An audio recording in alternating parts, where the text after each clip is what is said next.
আল্লাহ তাআলা একেবারে কোরআনের মধ্যে বিষয়টি স্পষ্ট করেছেন।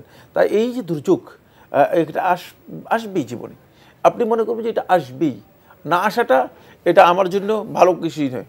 পৃথিবীতে দুর্যোগ আসবে, এটা স্বাভাবিক, এটাই পরীক্ষা, এটাই স্বাভাবিক বিষয়, এটাই আল্লাহর পক্ষ থেকে। ফলে এটা আপনাকে ঈমান আনতে হবে, বিশ্বাস করতে হবে, এবং একেবারেই অস্থিরতা থেকে, একেবারেই মানে নিজেকে বিচলিত হওয়া থেকে পরিপূর্ণরূপে মুক্ত রাখতে হবে। 2 নম্বর যে বিষয়টি সেটা হলো আল্লাহ তাআলার কাছে প্রত্যাবর্তন করতে হবে। আল-আউদাতু ইলাল্লাহ আল্লাযীনা ইযা আসাবাতহুম মুসিবাতুন ক্বালু ইন্না লিল্লাহি ওয়া ইন্না ইলাইহি রাজিউন। দুর্যোগ বলতে যেটাকে বোঝায় সেটা হচ্ছে মানে মানব জীবনটা বিভিন্ন মানে ঘাত প্রতিঘাত, উত্থান পতন, তারপরে স্বাভাবিক এগুলোর মধ্যে মানব জীবনটা পরিচালিত হয়, এমনিতেই আসে না। আল্লাহ সুবহানাহু ওয়া তাআলা কোরআনের মধ্যে বিষয়টি ইঙ্গিত দিয়েছেন, তিলকাল আইয়ামু নুদাউিলুহা বাইনান নাস, যে এই যে জীবনের বিভিন্ন পরিক্রমা, এগুলোকে নুদাউিলুহা বাইনান নাস, আমি মানুষদের প্রতি এগুলোকে আবর্তন করি, বিবর্তন করি, পরিবর্তন করে দিই, কখনো ভালো, কখনো খারাপ, কখনো খুশি, কখনো দুঃখ, কখনো আনন্দ, কখনো মানে ঘৃণা ইত্যাদি। মানে এই জিনিসগুলো আল্লাহ সুবহানাহু ওয়া তাআলা আল্লাহর পক্ষ থেকে আল্লাহ রাব্বুল আলামিন পরিবর্তন করেন। এর অনেকগুলো হিকমত রয়েছে, অনেকগুলো কারণ রয়েছে, সেটা আজকের আলোচ্য বিষয় নয়। আজকের আলোচ্য বিষয় হচ্ছে মানে এই যে একটা দুর্যোগ দেখা দেয়, এই যে দুর্যোগ আসে মানব জীবনের মধ্যে, এই দুর্যোগে মানব জীবনের জন্য, মানুষের জন্য কী করণীয়। এর আগে আরেকটি বিষয় বলবো, সেটা হলো এই যে যদি আমাদের এই জীবনে, আমাদের জীবন পদ্ধতিতে যদি এই দুর্যোগ যেটাকে বলা হচ্ছে এগুলো যদি না থাকতো, তাহলে আমরা আসলে জীবনের যেই অবস্থা মূল্য, সেই মূল্যটাও বুঝতে পারতাম না। কারণ বার্ধক্য যদি না থাকতো তাহলে মানুষ যৌবন এবং জীবনের মানে শক্তির অংশটুকুকে বুঝতে পারতো না। যদি অসুস্থতা না থাকতো তাহলে মানুষ সুস্থতার যে গুরুত্ব সেটা বুঝতে পারতো না, নিয়ামত বুঝতে পারতো না। ফলে এই কারণে দুর্যোগ যদি না থাকতো তাহলে মানুষ আল্লাহ তাআলার অনুগ্রহের বিষয়গুলো, যে মানুষের জীবনযাপনে যে আল্লাহ তাআলা বিশাল অনুগ্রহ করেছেন, সেগুলো সম্পর্কে মানুষ বুঝতেও পারতো না, সেগুলোকে মূল্যায়নও করতে পারতো না। এই কারণেই মূলত আল্লাহ সুবহানাহু ওয়া তাআলা এগুলো আমাদেরকে দেখান এবং আল্লাহ রাব্বুল আলামিনের পক্ষ থেকে এগুলোর মুখোমুখি আমরা হয়ে থাকি। আসুন এখানে করণীয় কাজগুলো খুব সংক্ষেপে বলে দিচ্ছি। 1 নম্বর বিষয় হচ্ছে যেটা আল্লাহ তাআলা কোরআনের মধ্যে স্পষ্ট করেছেন। 1 নম্বর হলো আদামুল হালা ওয়াল জাযা। কোনো অবস্থাতেই অস্থির এবং কোনো অবস্থাতেই আপনি নিজে মানসিকভাবে বিচলিত হয়ে যেতে যাবেন না। মানে মনে হয় যেন কিংকর্তব্য বিমূঢ় হয়ে যাচ্ছেন, অস্থির হয়ে যাচ্ছেন, যে কি হয়ে গেল। এটা আল্লাহ তাআলা নিষেধ করেছেন।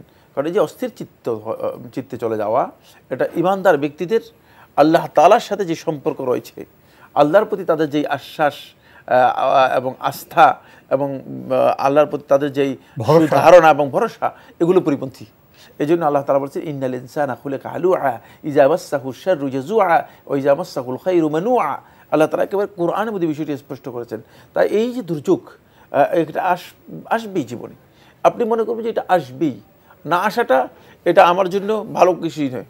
পৃথিবীতে দুর্যোগ আসবে, এটা স্বাভাবিক, এটাই পরীক্ষা, এটাই স্বাভাবিক বিষয়, এটাই আল্লাহর পক্ষ থেকে। ফলে এটা আপনাকে ঈমান আনতে হবে, বিশ্বাস করতে হবে, এবং একেবারেই অস্থিরতা থেকে, একেবারেই মানে নিজেকে বিচলিত হওয়া থেকে পরিপূর্ণরূপে মুক্ত রাখতে হবে। 2 নম্বর যে বিষয়টি সেটা হলো আল্লাহ তাআলার কাছে প্রত্যাবর্তন করতে হবে। আল-আউদাতু ইলাল্লাহ আল্লাযীনা ইযা আসাবাতহুম মুসিবাতুন ক্বালু ইন্না লিল্লাহি ওয়া ইন্না ইলাইহি রাজিউন। দেখেন খুবই সুন্দর কথা, সুন্দর বক্তব্য দিয়ে দিয়েছেন আল্লাহ তাআলা। বলে দিয়েছেন যে যখনই এ ধরনের বিপদ আপদ মুসিবত দুর্যোগ আসবে, তখন তারা বলবে যে আমরা তো আল্লাহর, আর আল্লাহ সব কিছুই তো আল্লাহর, ওয়া ইন্না ইলাইহি রাজিউন, আমরা তো আল্লাহর কাছে ফিরে যাব। সুতরাং আমাদের নিয়ে আর এটা আমাদের অস্থির করার কিছুই নেই।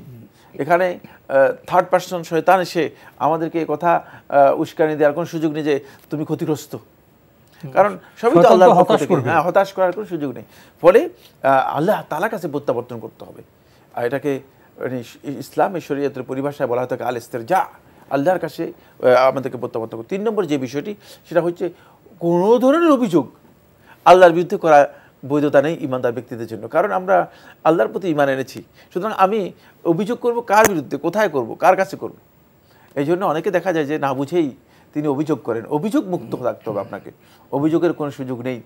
তারপরে 4 নম্বর যে কাজটি সেটা আল ইহতিসাব, আল্লাহর কাছে সওয়াবের আশা করবেন, আল্লাহ রাব্বুল আলামিনের কাছে এই আশা করবেন যে আল্লাহ মানে এই দুর্যোগে আপনি আমাদের সওয়াবের আমাদের এটাকে সওয়াবের পথ হিসেবে আমাদের জন্য কবুল করেন। 5 নম্বর যে কাজটি সেটা হলো দুর্যোগ বা কঠিন কোনো মুহূর্ত আসার আগেই যদি প্রত্যেকটা ক্ষেত্রেই মানুষের সতর্কতা থাকে, নিজের প্রয়োজনীয় সতর্কতা অবলম্বন করা। এটা হলো সতর্কতা অবলম্বন করা, এটা জাগতিক বিষয়। যেমন আপনি যদি কোনো কারণে অনেক বেশি শীত হয়, তখন আপনি কি করেন? আপনি জামা কাপড়, ঠান্ডা কাপড়, গরম কাপড়ের ব্যবস্থা করেন। অনেক বেশি গরম হয়, তখন আপনি ফ্যান অথবা এসি ইত্যাদির ব্যবস্থা করেন। এটা স্বাভাবিক কোথায়? কারণ এই প্রকৃতির মধ্যে এটি একেবারেই স্বাভাবিক বিষয়।